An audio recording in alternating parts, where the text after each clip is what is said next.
তোমরা একসময় 2টা ব্যাচ ছিল, সেখান থেকে তোমাদের একটা ব্যাচ করা হয়েছে।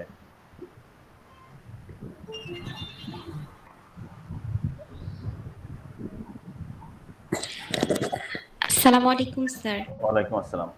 আর সব থেকে যেটা ইম্পর্টেন্ট কথা তোমাদের, তোমরা অ্যাটেন্ডেন্স গুলো কখনোই হচ্ছে আমি যে পোস্ট করব সেই পোস্টের নিচে দিবা না, ঠিক আছে? তোমরা কোথায় দিবা? তোমরা এই যে এখানে চ্যাট বক্স আছে, এই যে অনেকে দিছে, এখানে দিবা সুন্দর করে। বুঝতে পারছো? জি সবাই স্যার। এই যে তোমরা যদি 25 জনে এখানে আমার কমেন্টের নিচে দাও, তাহলে হচ্ছে যে আমার কাছে 25টা মেইল আসে। তো 25টা মেইলের কারণে আমি অনেক সময় অনেক ইম্পর্টেন্ট মেইলগুলো মিক্স করে যাই তোমাদের। আমি যেহেতু অ্যাজ এ কোঅর্ডিনেটর, আমার কাছে অনেক ইম্পর্টেন্ট মেইল আসে। তো তোমাদের এটার জন্য আমি অনেক সময় মিস করে যাই। এই যে দেখো, তোমাদের যারা দিছো তাদের জন্য কিন্তু আমার কাছে অনেক মেইল আসছে। তো তোমরা এটা দিবা না। তোমরা কোথায় দিবা? এখানে যে চ্যাট বক্স আছে, চ্যাট বক্সে লিখে দিবা। বুঝতে পারছো? জি স্যার। জি স্যার স্যার। আমার একটা বিষয় বলার ছিল। স্যার আমি হচ্ছে ক্লাসরুমে এড হতে পারিনি। হুম। সিআর এর কাছে তো আমি ক্লাসরুমের কোড 2টাই দিয়ে দিছি। ও আচ্ছা জি স্যার, আমি তাহলে নিয়ে নেব ইনশাআল্লাহ। থিওরি এবং ল্যাব দুইটার কোড সিআর এর কাছে আছে, সাদিয়া নোভা ওর কাছে আছে।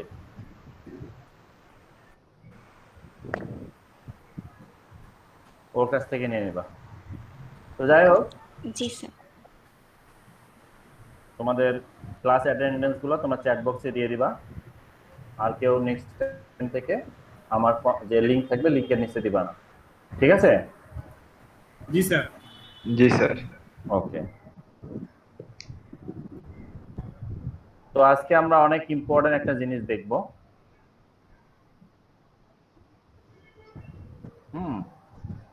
Phase of A compiler. একটা কম্পাইলারের যে বিভিন্ন ধরনের ফেজ গুলো আছে বা বিভিন্ন স্টেপ গুলো আছে, সেই স্টেপ গুলো আসলে কি কি। তো এখানে তোমরা দেখতে পাচ্ছ যে ফেজেস অফ এ কম্পাইলার প্রথমে আছে সোর্স ল্যাঙ্গুয়েজ। আমরা যে ল্যাঙ্গুয়েজে লিখব বা যে ল্যাঙ্গুয়েজে লিখতে চাই, সেটা হতে পারে C, C plus plus, Java, Android. সেটা লিখলাম, লেখার পরে সেটা আমাদের নেক্সট স্টেপে যাবে স্ক্যানার। স্ক্যানারে যাওয়ার পরে সে কি করবে? সে হচ্ছে লেক্সিক্যাল অ্যানালাইসিস করবে। লেক্সিক্যাল অ্যানালাইসিস মানে হচ্ছে ছোট পার্ট বাই পার্টে ভাগ করা, যাকে আমরা বলতেছি টোকেন, যাকে আমরা বলি টোকেন। আর এই টোকেনটার আরেকটা নাম হচ্ছে লেক্সিমি, সিঙ্গুলার ফর্ম হচ্ছে লেক্সিমি।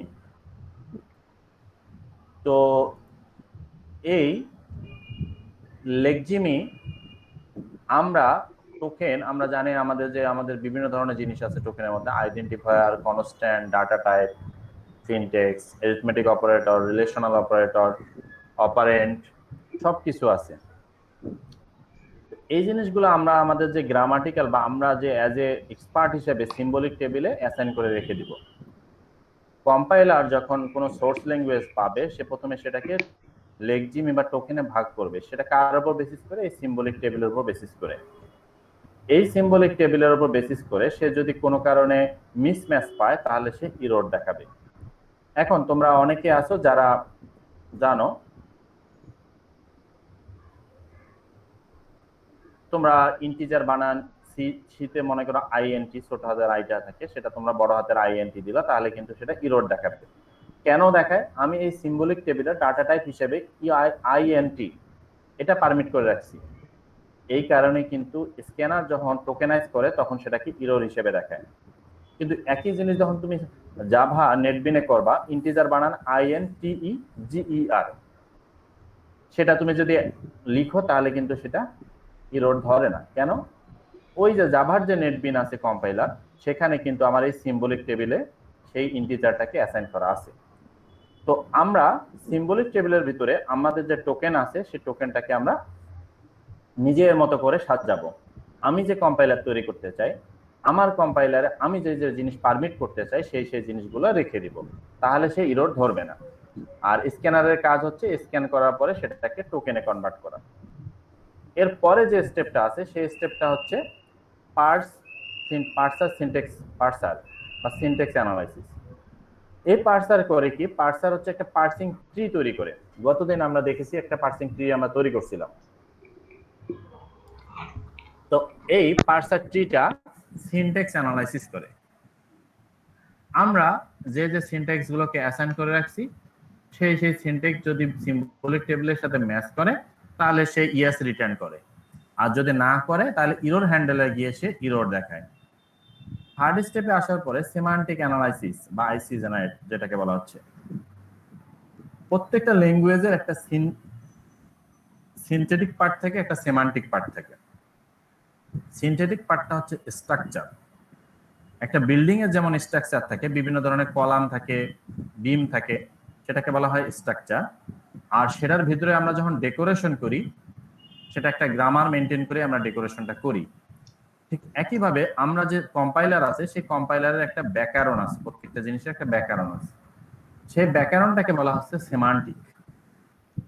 এর পরের স্টেপে কোড অপটিমাইজার। কোড অপটিমাইজারে আসার পর সে কোড অপটিমাইজ করে। কোড অপটিমাইজ কিভাবে করে আমরা জানি, আমাদের যে কম্পাইলার গুলো আছে বা আমাদের যে CSC computer science and engineering, এখানে দুইটা জিনিস আলোচনা করা হয়। একটা হচ্ছে টাইম কমপ্লেক্সিটি, আর একটা হচ্ছে স্পেস কমপ্লেক্সিটি। তো টাইম কমপ্লেক্সিটিটা কি? টাইম কমপ্লেক্সিটি হচ্ছে যে আমার যত কম সময়ে কাজগুলো শেষ করা যাবে, যত কম সময়ে আমি আমার জিনিসটাকে রান করতে পারি, এক্সিকিউট করতে পারি। আর স্পেস কমপ্লেক্সিটিটা কি? আমি যত কম মেমোরি ব্যবহার করতে পারি। এখন দুইটার মধ্যে আমি অপটিমাইজ কিভাবে করব? আমার কাছে যদি 100 ভেরিয়েবল থাকে তাহলে আমার 100টা ভেরিয়েবলের জন্য আমার 100টা জায়গা লাগবে, তাই না? তাই কিনা?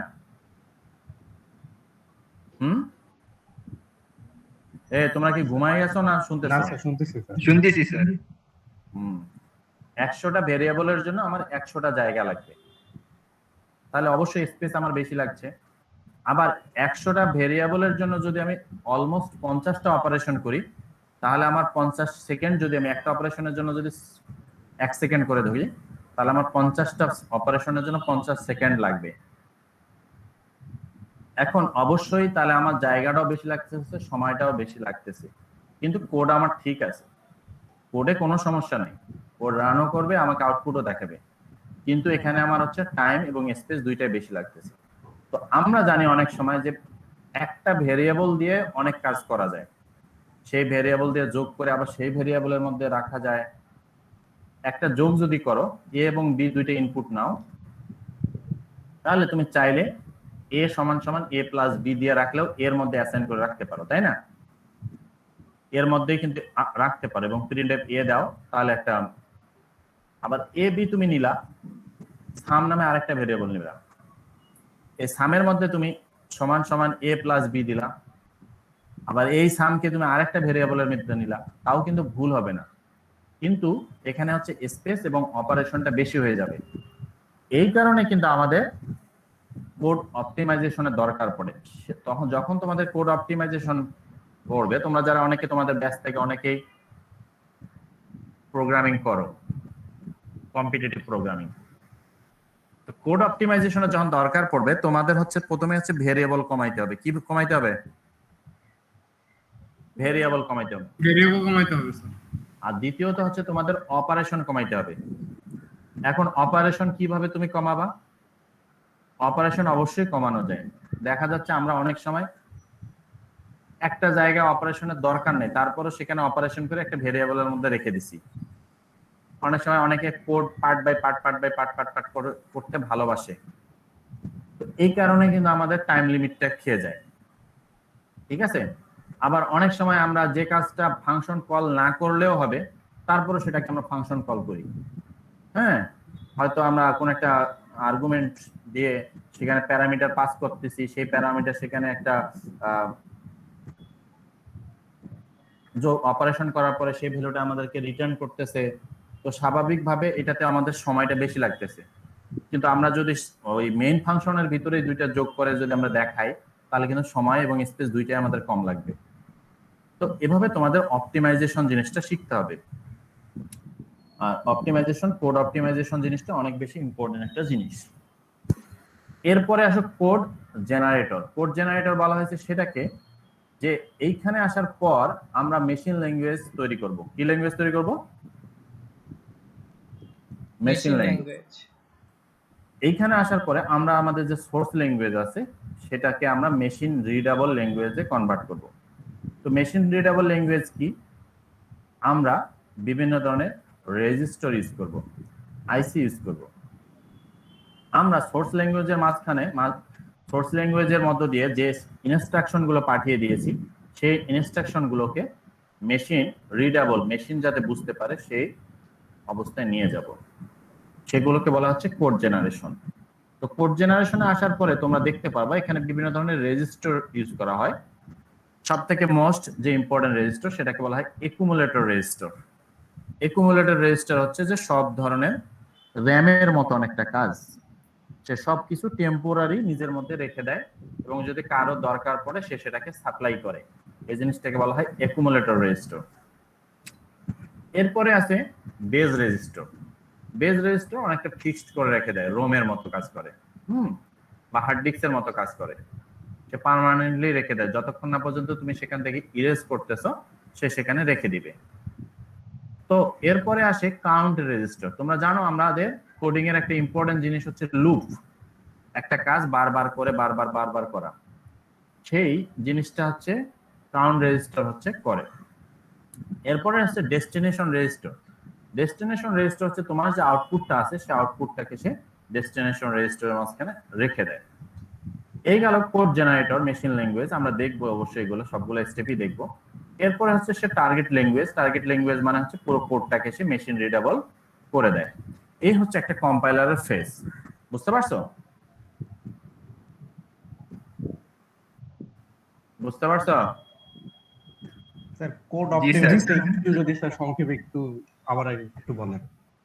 কোড অপটিমাইজেশন জিনিসটা হচ্ছে টাইম এবং স্পেস আমাকে কম লাগাইতে হবে, সময় এবং মেমোরি। আমি যদি 100 ভেরিয়েবল রাখি আমার 100টা জায়গা লাগবে, সেখান থেকে যদি আমি 50টা ভেরিয়েবল রাখি বা 50টা ভেরিয়েবল বাদ দেই তাহলে আমার কিন্তু জায়গাটা কম লাগতেছে, 50টা জায়গা। এবং আমার যখন ভেরিয়েবলটা কমে আসবে, অপারেশনটা কমে আসবে। সাপোজ আমার লুপ হচ্ছে যে n সংখ্যক লুপ না ঘুরাইলেও চলবে, আমার n এর অর্ধেক n গুণন 2 মানে অর্ধেক পর্যন্ত লুপ ঘুরাইলেও আমি কাজটা করতে পারবো। কিন্তু আমি কেন n সংখ্যক লুপ ঘুরাবো, তাই না? বোঝো না ব্যাপারটা? জি স্যার। মনে করো যে তোমার 100 বার, তোমার n এর মান 100 আছে, তোমার 100 বার লুপটা ঘোরানোর দরকার নেই, তোমার 50 বার লুপটা ঘোরালেই হয়ে যাবে। তাহলে তুমি কেন লুপটাকে 100 বার ঘোরাবা? 100টা বার ঘোরাবা মানে কি, তোমার অপারেশন 100 বার হচ্ছে, তোমার টাইম যদি 1 সেকেন্ড করে লাগে তাহলে 100 সেকেন্ড লাগতেছে। একইভাবে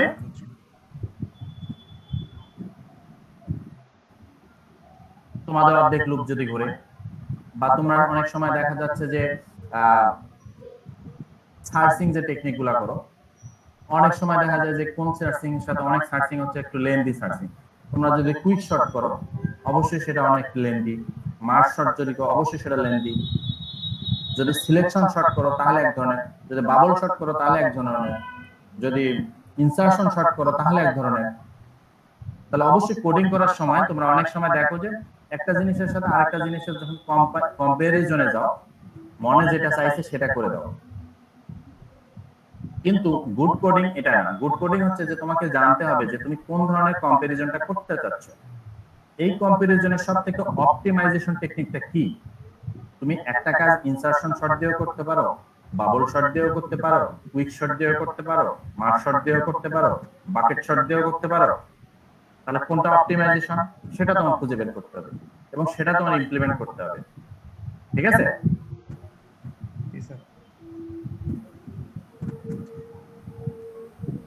স্যার কোড জেনারেটরটা যদি আবার বলতেন। কোড জেনারেটরটা আমরা বলবো, সমস্যা নাই। কোড জেনারেট করবে, মেশিন ল্যাঙ্গুয়েজ রূপান্তরিত হবে। এই যে আমরা স্টেপগুলো এখন এখানে দেখবো একদম গ্রামাটিক্যালি সব।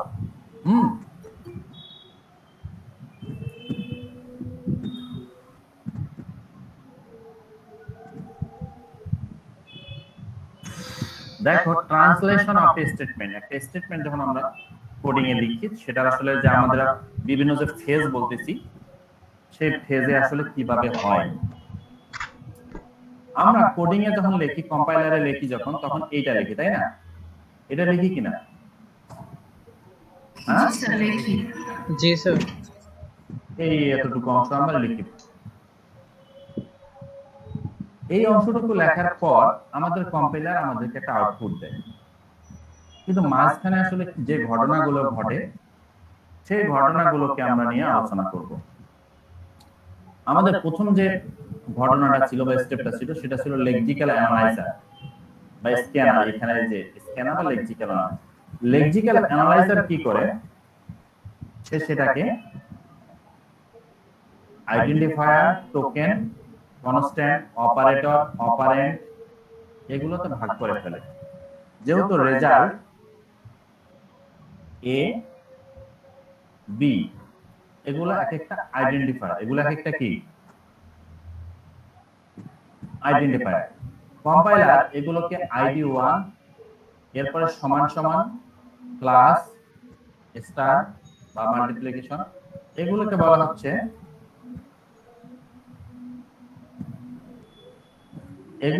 হচ্ছে যে অপারেটর, অ্যারিথমেটিক অপারেটর। এই যে 10 আছে, এই 10টাকে তুমি বলবা কনস্ট্যান্ট।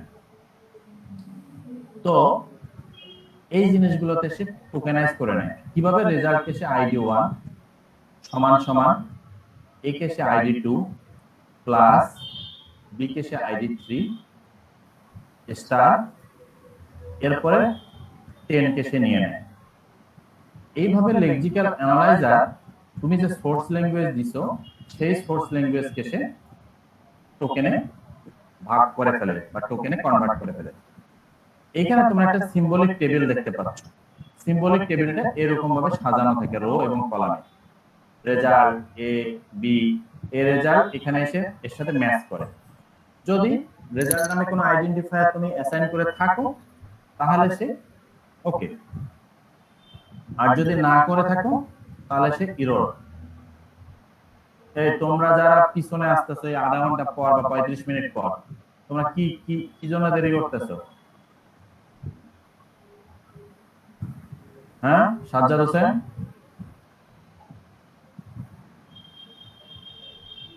ক্লাস শুরু হয়েছে 12:30 থেকে। ক্লাসের লিংক আমি দিয়েছি 12:25 তোমরা আসতেছো 1:05, 1:07।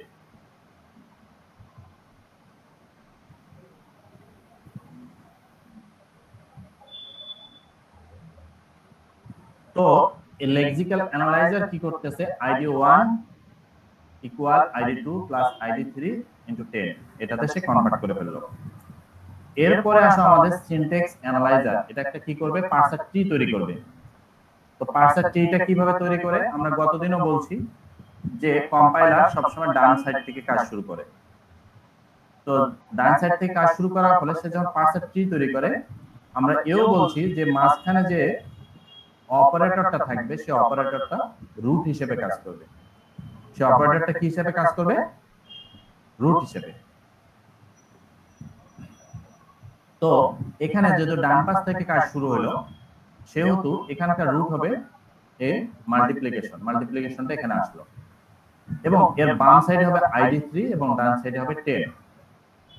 এর পরে যে অপারেটরটা পাবে সে প্লাস অপারেটর। সেই প্লাস অপারেটরটা এখানে রুট হিসেবে ব্যবহৃত হলো এবং তারপরে সে পাইলো কি আইডি 2। আইডি 2টা বাম সাইডে ব্যবহৃত হলো। এরপরে সে পাইলো ইকুয়াল। ইকুয়াল মানে অ্যাসাইন। এই অ্যাসাইনটা মাঝখানে রেখে সে আইডি 1।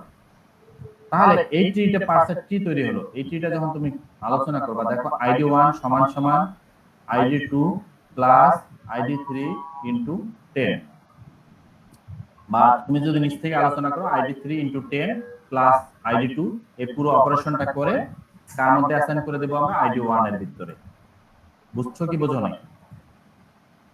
জি স্যার, বুঝছি। স্যার তার মানে এখানে অপারেটরগুলো সবসময় আমার রুট হিসেবে থাকবে। অপারেটরগুলো সবসময় আমাদের রুট হিসেবে থাকবে। বুঝতে পারছো? জি স্যার। তো সিনট্যাক্স অ্যানালাইজারে আসার পরে আমরা পার্সার ট্রিটা তৈরি করে ফেললাম। এর পরের স্টেজ ছিল আমাদের সেমান্টিক অ্যানালাইজার। কি ছিল? Semantic analyser. সেমান্টিক অ্যানালাইজারে আসার পরে সে গ্রামাটিক্যাল গুলো চেক করবে, আমরা বাংলা ভাষায় বলছিলাম। তো সিনট্যাক্স ট্রিটা যেটা দেখতেছো সেখানে এসে গ্রামাটিক্যালটা চেক করবে। ID1 assign plus ID2 star ID3, এই যে দেখছো integer to real, integer to real. এই যে 10 আছে সে শেষ নাম্বারটাকে কিসে কনভার্ট করে নিল, ইন্টিজার থেকে রিয়াল নাম্বারে। যত নাম্বার আছে সে একটা কিন্তু কাস্টিং করে নেবে, যেটাকে বলা হচ্ছে ডাটা কাস্টিং। আমরা যে ইন্টিজার নাম্বার দেই বা ফ্লোট নাম্বার দেই বা ডাবল দেই, লং ইন্টিজার দেই, লং ইন্টিজার দেই, ক্যারেক্টার দেই, স্ট্রিং দেই, সে সেটাকে কম্পাইলারকে বুঝে দিবে যে এটা ইন্টিজার নাম্বার। ঠিক আছে, এই জিনিসটাকে বলা হচ্ছে সেমান্টিক অ্যানালাইজার। বুঝছো কি বোঝো না? স্যার একটু আবার রিপিট করেন। আচ্ছা, সেমান্টিক অ্যানালাইজার দেখো, গত যে আমরা সিনট্যাক্স ট্রিটা তৈরি করে আসলাম, এটা তো সিনট্যাক্স ট্রি, তাই না? জি স্যার। এই সিনট্যাক্স ট্রিটায় আমরা গ্রামাটিক্যাল গুলো সে এক এক করে চেক করবে। ID1 ফাইন, এখানে কোনো গ্রামারের কোনো সমস্যা নাই। অ্যাসাইন, এখানেও কোনো গ্রামারের সমস্যা নাই। প্লাস, এখানেও কোনো গ্রামারের সমস্যা নাই। ID2 এখানেও সমস্যা নাই। স্টার, এখানেও সমস্যা নাই। ID3 এখানে সমস্যা। এইখানে যখন 10 পাইছে তখন সে একটা সমস্যা পাইছে। কি সমস্যা? এটা আসলে কি নাম্বার? কম্পাইলারকে তো বুঝাই দিতে হবে এটা ইন্টিজার নাম্বার না ফ্লোট নাম্বার না ডাবল নাম্বার না লং ইন্টিজার না লং ইন্টিজার। এই জিনিসগুলো তো আমাকে বুঝাই দিতে হবে কম্পাইলারকে। সে কম্পাইলারকে বলে দিল যে এটা ইন্টিজার নাম্বার। ঠিক আছে, বুঝতে পারছো? জি স্যার। স্যার এখানে যদি আমার ইন্টিজার নাম্বার দুইটা থাকতো সেক্ষেত্রে মানে যতটা থাকবে আমি ততবারই কি বলে বুঝাই হ্যাঁ, বলে বুঝাই দিবে না, কম্পাইলারই বলে বুঝাই দিবে, না তো কম্পাইলার চিনবে না। তোমার 10টা তো ক্যারেক্টার হিসেবেও রাখতে পারো, তুমি রাখতে পারো কিনা? জি স্যার। 10 তো একটা ক্যারেক্টার, আবার একটা স্ট্রিংও। ওই দুই পাশে যদি ক্লোন চিহ্ন দিয়ে দিই তাহলে এটা ওই এখানে ইন্টিজার টু ক্যারেক্টার এইভাবে লেখা থাকবে। হ্যাঁ, ইন্টিজার টু ক্যারেক্টার। ঠিক আছে,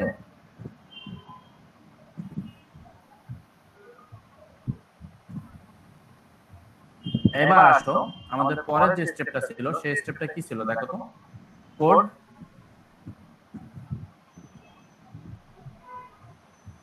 জেনারেটর। প্রথমে তো সে একটা কোড জেনারেট করবে, ইন্টারমিডিয়েট কোড একটা জেনারেট করবে, এটাকে বলা হচ্ছে ইন্টারমিডিয়েট কোড জেনারেটর, মধ্যবর্তী একটা কোড জেনারেশন, মধ্যবর্তী একটা কোড জেনারেশন অবস্থা। অপটিমাইজ ছিল না স্যার? ওটার অপটিমাইজ ছিল, এটা আগে যে স্টেপটা ছিল সেই স্টেপটা ছিল ইন্টারমিডিয়েট কোড জেনারেটর, যেটা ফেজে ছিল না কিন্তু আগের ফেজে ছিল। হ্যাঁ, এই কোড অপটিমাইজার আগে তো একটা মানে মোটামুটি একটা খসড়া করে নেবে। ঠিক আছে, এটা কি করে নেবে? খসড়া বলা হচ্ছে, রাফ করে নেবে সে। এই জায়গাটাকে বলা হয় ইন্টারমিডিয়েট কোড জেনারেটর। তো এই জায়গাটাতে সে temp1 নামে একটা ভেরিয়েবল রাখলো, যেখানে সে ইন্টিজার টু রিয়াল 10 নিয়ে নিল। এরপরে temp2 ID3 এর সাথে temp1 এর গুণ দিল। এরপর temp3 এর মধ্যে কি রাখলো?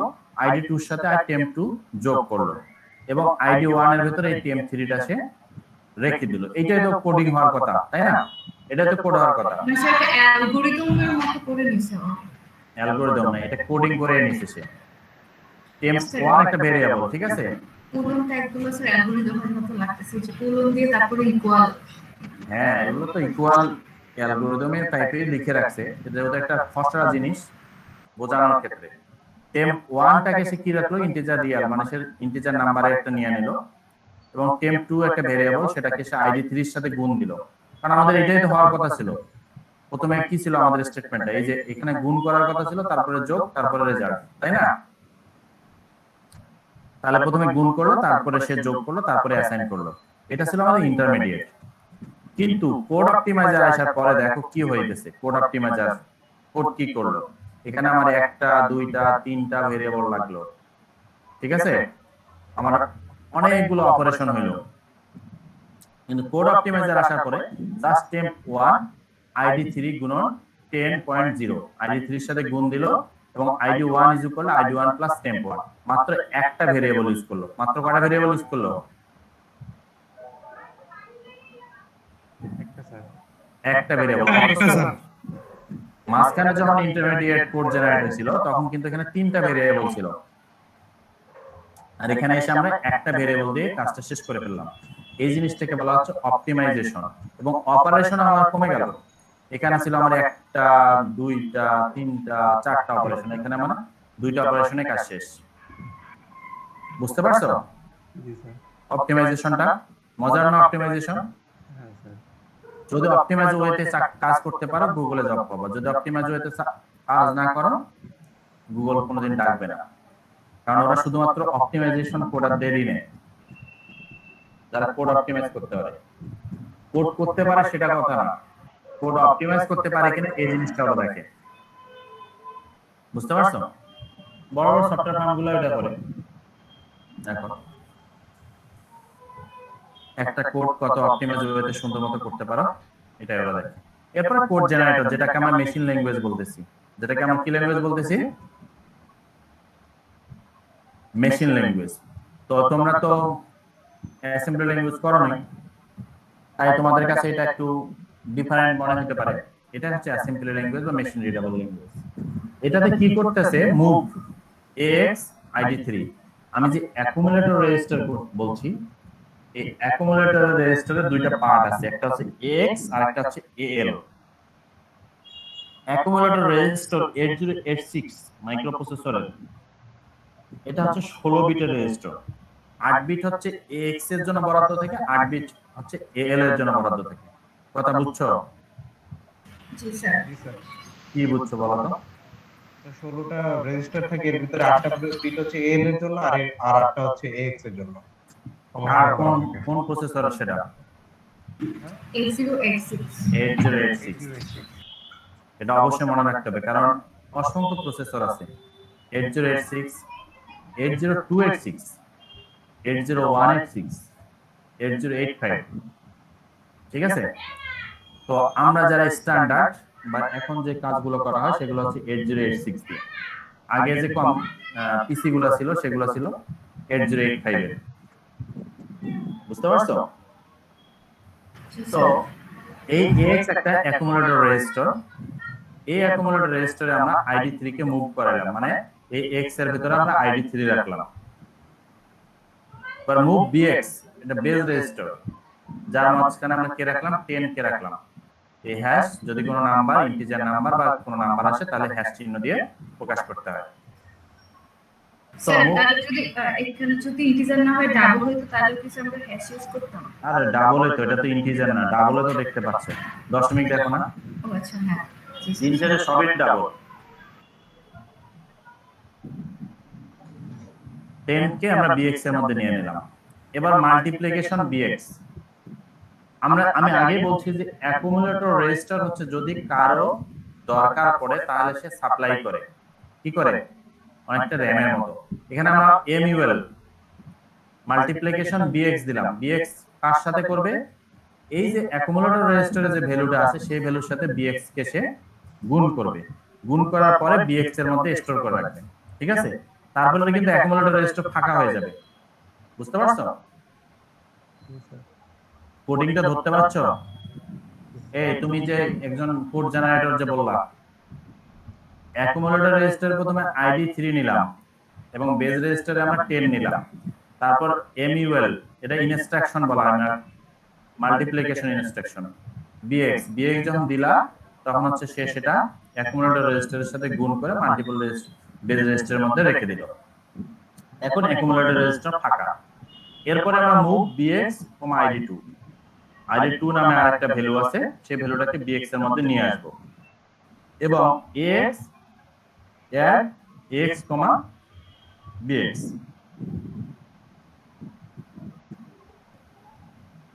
Add x, b x. তাই না? মানে একটু ভুল হয়ে গেছে। এই যে আইডি2টা আছে সেটা অ্যাকুমুলেটর রেজিস্টারে আমাদের নিতে হবে। ঠিক আছে? মুভ এক্স আইডি2, এরপরে অ্যাড করে দিতে হবে। করার পরে সেটাকে অ্যাকুমুলেটর রেজিস্টারে যে ভ্যালুটা থাকবে সেটা আইডি1 এ আমাদের অ্যাসাইন করে এই মানটা আমাদেরকে দেখাই দিতে হবে। বুঝতে পারছো? বুঝো নাই? স্যার আবার যদি একটু ইয়ে করতেন স্যার। আচ্ছা দেখো, আইডি 3 টা কোথায় আছে বলো তো? এক্স আছে X স্যার, sir. অ্যাকুমুলেটর রেজিস্টারে আছে। জি sir. এরপর বিএক্স এর মধ্যে আমরা 10 ঢুকাই দিলাম। নিয়ে নিলাম। নেওয়ার পরে আমরা মাল্টিপ্লিকেশন বিএক্স, এই এক্স এর সাথে বিএক্স গুণ করার পরে সেটা আমি গতবার বলছিলাম বিএক্স এর মধ্যে রাখে, আসলে সেটা কিন্তু এবারে এক্স এর ভিতরে। এক্স এর ভিতরে রাখে, অ্যাকুমুলেটর রেজিস্টারে রাখে এবং বিএক্স টা ফাঁকা হয়ে যায়। ঠিক আছে, বুঝছো এখন? জি স্যার।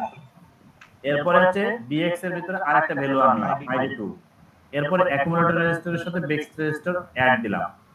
এরপরে যে অ্যাকুমুলেটর এডিশন করার পরে সে ভ্যালুটা কোথায় রাখলো? অ্যাকুমুলেটর রেজিস্টারে রাখলো, অ্যাকুমুলেটর রেজিস্টারে রাখছে।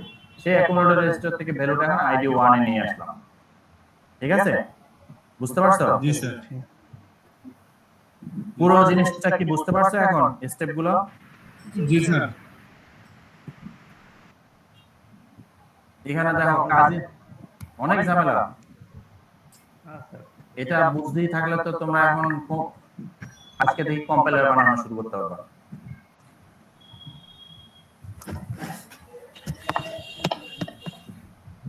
স্যার এটা তো বুঝলাম, তাহলে বানাবোটা কি করে স্যার?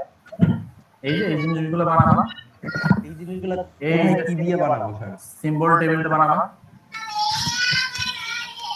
সিম্বল টেবিল তো স্যার হাতে কলমে খাতায় বানাইলাম, তো খাতায় বানালে স্যার আমি এটা আসলে ইম্পর্টেন্ট আমি না। খাতায় যদি বানাইতে পারো কোডেও নিয়ে যাবা, কোডেও নিয়ে যাবা। খাতায় যদি বানাইতে পারো তাহলে অবশ্যই কোডেও নিতে পারবে। যে কোনো কোডে নাকি স্যার ওই ওই যে আপনার অ্যাসেম্বলি ল্যাঙ্গুয়েজ দিয়ে করতে হবে? অ্যাসেম্বলি ল্যাঙ্গুয়েজ দিয়ে তো তুমি ইনস্ট্রাকশন করাবা, কিন্তু সিম্বল টেবিলের সাথে মিসম্যাচ তুমি যদি যে কোনো ল্যাঙ্গুয়েজ দিয়ে করতে পারো। আর স্যার এইখানে হচ্ছে এই যে আপনি ধাপগুলো তো দেখালেন, তাহলে এখন আমার এই সিম্বল টেবিলের কাজটা কি? এই জায়গায় তো তিনটা ভেরিয়েবল একে রাখলেন। সিম্বল টেবিল তুমি তো ওই সিম্বল টেবিলের কাজে যদি বুঝা না থাকো তাহলে এই ব্যাপারটা এমন হয়ে গেল যে সারা রাত আয়না বিবির গল্প শুনে। না স্যার এইখানে স্যার আমি তো সিকোয়েন্স গুলো বললাম, কিন্তু স্যার এই সিম্বল টেবিলে হচ্ছে আমি তো তিনটা প্রথমে দিয়ে তো রাখছি যে আমি তো প্রথমে বলে দিলাম যে প্রত্যেকটা স্টেপ সিম্বল টেবিলের সাথে ম্যাচ করায় সে। যদি না করে, এই যে এখানে দেখতে পাচ্ছ প্রত্যেকটা স্টেপ আছে সিম্বল টেবিলের সাথে ম্যাচ করে। সিম্বল টেবিল ছাড়া সে পরের স্টেপে যাবে না। যা কিছু আছে সবকিছু সিম্বল টেবিলে থাকবে। দেখতে পাচ্ছ?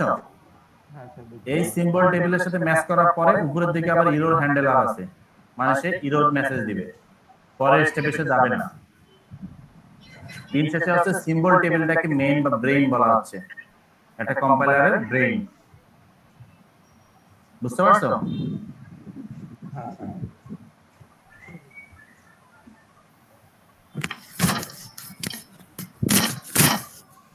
ঠিক, কেউ কিছু বলবা নাকি?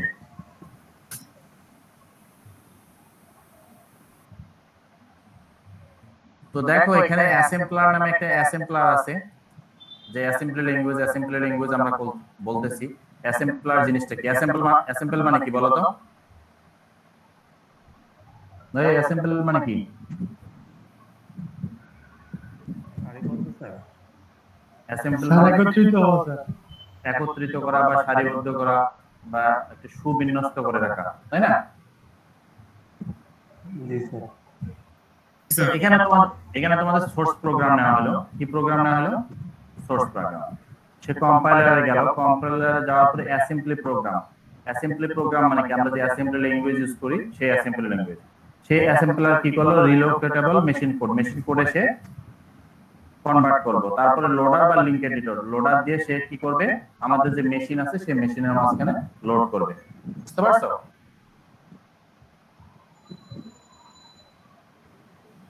তোমাদের একটা কাজ থাকবে এখানে টু পাস অ্যাসেম্বলি, এই জিনিসটা হচ্ছে নেক্সট দিনে তোমাদের কাজ থাকবে বোঝানো। ঠিক আছে? স্যার এটা আপনি বুঝাবেন না, আমরা বলবো। আর তোমরা বুঝাবা। এখানে টু পাস অ্যাসেম্বলি দেখতে পাচ্ছ, টপিকসটা সবাই লিখে নাও। টু পাস অ্যাসেম্বলি এখানে হচ্ছে যে দুইটা স্টেপ আছে, একটা হচ্ছে ফার্স্ট পাস, একটা হচ্ছে সেকেন্ড পাস। এরকম একটা এক্সাম্পল তোমরা যেহেতু এখন অ্যাসেম্বলি ল্যাঙ্গুয়েজ বুঝে ফেলছো মোটামুটি, আর তোমরা যেহেতু আবার মাইক্রো প্রসেসরটা যদি পড়তা তাহলে তোমাদের জন্য এটা খুব বেশি কঠিন মনে হতো না। বুঝতে পারছো? তোমরা যেহেতু মাইক্রো প্রসেসর কোর্সটা এখন পর্যন্ত করো নাই, সেহেতু এই জন্য একটু কষ্ট হচ্ছে, মনে হচ্ছে যে এটা কঠিন, কিন্তু এটা খুবই সহজ একটা জিনিস। একটু যদি মাথা খাটাও তাহলেই পাবা, ঠিক আছে? আমি শুধু এতটুকু বলে দিই, টু পাস অ্যাসেম্বলি হচ্ছে দুই ভাবে ভাগ করা হয়। একটা হচ্ছে ফার্স্ট পাস আর একটা হচ্ছে কি পাস, সেকেন্ড পাস। ফার্স্ট পাসে সে কি করে, আইডেন্টিফায়ার যে আমাদের সিম্বল টেবিলে আছে, সে আইডেন্টিফায়ার গুলোকে ম্যাচ মিসম্যাচ করে, ঠিক আছে? বুঝতে পারছো? বুঝছো কিনা? এবং সে স্টোরেজ গুলোকে এই আইডেন্টিফায়ার অনুযায়ী সে স্টোরেজ গুলোকে অ্যালোকেট করে। আর সেকেন্ড পাসে আসার পর সে অপারেন্ট কোড বুঝো তো নাকি? জি স্যার বুঝি। অপারেন্ট মানে তো প্লাস বুঝো নাকি? মাইনাস, হ্যাঁ তো স্যার। অপারেন্ট মানে হচ্ছে আমাদের যে এ operator sum is equal to a plus b লিখলাম, এই টোটালটা একটা অপারেটর, এরকম না স্যার? না, expression operate some is equal to a plus b, এখানে প্লাস এবং ইকুয়াল হচ্ছে অপারেটর। ও স্যার আমি সাম এ অপারেন্ট বি, শুনছিলাম স্যার, অপারেন্ট শুনছিলাম। সাম এ বি এটা হচ্ছে অপারেন্ট, সাম এ বি এটা হচ্ছে অপারেন্ট, ঠিক আছে? হ্যাঁ অপারেন্ট স্যার, আমি অপারেন্টই শুনছিলাম, অপারেটর দুইটা জিনিস, একটা স্টেটমেন্টে দুইটা জিনিস থাকে, একটা হচ্ছে অপারেটর, একটা হচ্ছে অপারেন্ট। অপারেটর হচ্ছে আমাদের যে যোগ বিয়োগ গুণ ভাগ আছে এগুলোকে বলা হচ্ছে, আর অপারেন্ট হচ্ছে আমাদের যে ভেরিয়েবল গুলো আছে সেই। সেকেন্ড পাসটাতে আসার পরে হচ্ছে প্রত্যেকটা অপারেন্টের জন্য আমরা মেশিন ল্যাঙ্গুয়েজে একটা কোড তৈরি করি, যেটাকে বলে অ্যাসেম্বলি কোড। এই যে কোডটা আছে এখানে আইডেন্টিফায়ার দেখো, মুভ a, r1, r1 রেজিস্টারকে এর মধ্যে নিলাম, এরপরে r1 কে আবার 2 এর সাথে অ্যাড করলাম, তারপর r1, এটা আমাদের সোর্স অ্যাসেম্বলি ল্যাঙ্গুয়েজ।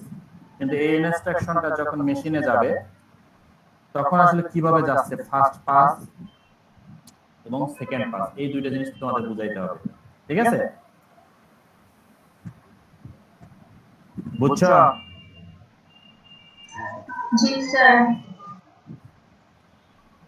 এখানে দেখো issue driving compiler design. Compiler ডিজাইনের সময় তোমাদের যে জিনিসগুলো দেখতে হবে, কারেক্টনেস, ঠিকমতো কাজ করতেছে কিনা, স্পিড, রান টাইম এবং compile time, space, feedback to user, ইউজারের কাছে একটা ফিডব্যাক দিতে হবে, ডিবাগিং। তো এই গেল তোমাদের আজকের লেকচার। তো এই কাজটা তোমরা করবে, এটাতে মার্কস আছে। আপনারা বুঝাবো এতটুকুই নাকি খাতা কলমে কিছু করে? না না, বুঝাবো, আমি জাস্ট শুধু র্যান্ডমলি ধরবো, যে কাউকে বলতে পারি যে এটা আসলে কিভাবে হলো, তুমি একটু বুঝাই বলো। তো আজকের লেকচারটার নাম হচ্ছে introduction of compilation. Third lecture এই যে এখানে আছে, কোথায় গেল এখানে, এই যে এখানকার এই যে উইক টু লেকচার 3 যে ইন্ট্রোডাকশন, এই যে এটা আছে, ঠিক আছে? এই যে লেকচারটা, বুঝতে পারছো? স্যার এটাতে কত মার্কস আছে? মার্কস আছে। কত মার্কস আছে এটা তো আমি পরে বলবো না। আছে 10 মার্কস আছে। স্যার একটা আউট কথা বলবো স্যার? হ্যাঁ বলো। স্যার পরীক্ষার কোশ্চেনটা আপনি কিভাবে করবেন স্যার? পরীক্ষার কোশ্চেন আমি সচরাচর এমসিকিউ তে নেই। ওই এমসিকিউ বলতে ওই এমসিকিউ থাকে না, অনেক ম্যাথও থাকে, অনেক সবকিছুই থাকে। আচ্ছা মানে মাল্টিপল চয়েস থাকবে না স্যার? হ্যাঁ মাল্টিপল চয়েস থাকে, কোশ্চেন দিবেন আর এক কথা লিখে দেবো এরকম? এক কথা থাকে না, আমার হচ্ছে যে তোমার হচ্ছে ম্যাথও দিলে আমি অপশন দিয়ে রাখি, ম্যাথ করার পরে তোমরা অপশনটা সিলেক্ট করবে। ম্যাথমেটিক্যাল এমসিকিউ যেটা। ম্যাথমেটিক্যাল এমসিকিউ থাকতে পারে, এমনি এমসিকিউ থাকতে পারে, বুঝতে পারছো? যে টপিকস গুলো আছে সেই টপিকস গুলোর উপরে তোমাদের বিস্তর ধারণা থাকতে হবে। শুধু আমি যেটুকু পড়াইছি এতটুকু না, নেট ঘাটতে হবে, নেটের এই রিলেটেড যে এমসিকিউ গুলো আছে সেগুলো পড়তে হবে, বুঝতে পারছো? এখন আমি মনে করো যে introduction of compiling of the phase পড়াইলাম, এটা মনে করো আমি কোড অপটিমাইজ, কোড জেনারেশন পড়াইলাম। এই কোড জেনারেশনে যে কিছু জিনিস আছে নৈবেদিক বা এমসিকিউ যে নেটে ঘাটলে তোমরা খুঁজে পাবা টপিকস ওয়াইজ, সেগুলো পড়বা।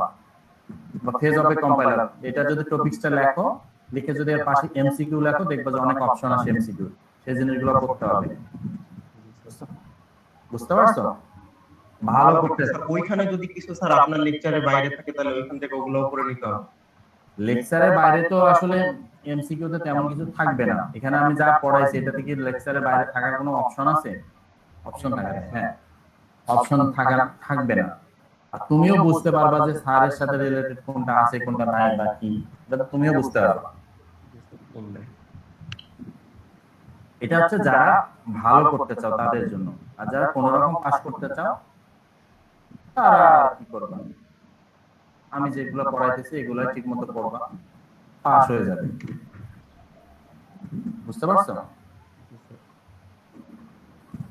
তবে এই জিনিসগুলো বুঝে হচ্ছে তোমাদের আরো যারা ভালো করতে চাও তারা একটু নেটগুলোতে এই রিলেটেড যে এমসিকিউ গুলো আছে, ইন্টারভিউ কোশ্চেন গুলো আছে, এগুলো একটু পড়বা বাসা বসে বসে। ঠিক আছে? বুঝতে পারছো? জি স্যার।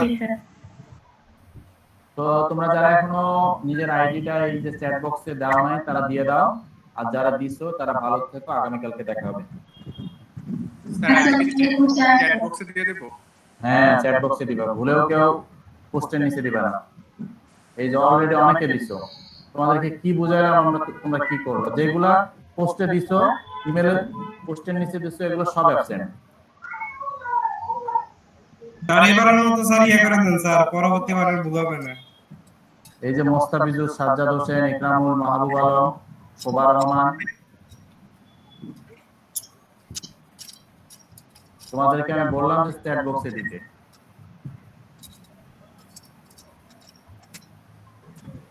স্যার আমি তো চ্যাট বক্সে মানুষকে এখানে দিলাম, কমেন্ট নিচে তো দেইনি। এই যে এখানে চ্যাট বক্স, এই যে এইটাতে দিবা। জি স্যার এখানেই তো দিছি, আমি কমেন্ট নিচে তো দেই নাই, ওখানে তো আপনি লিখেই দিয়েছেন যে এখানে না দিতে। দাও নাই?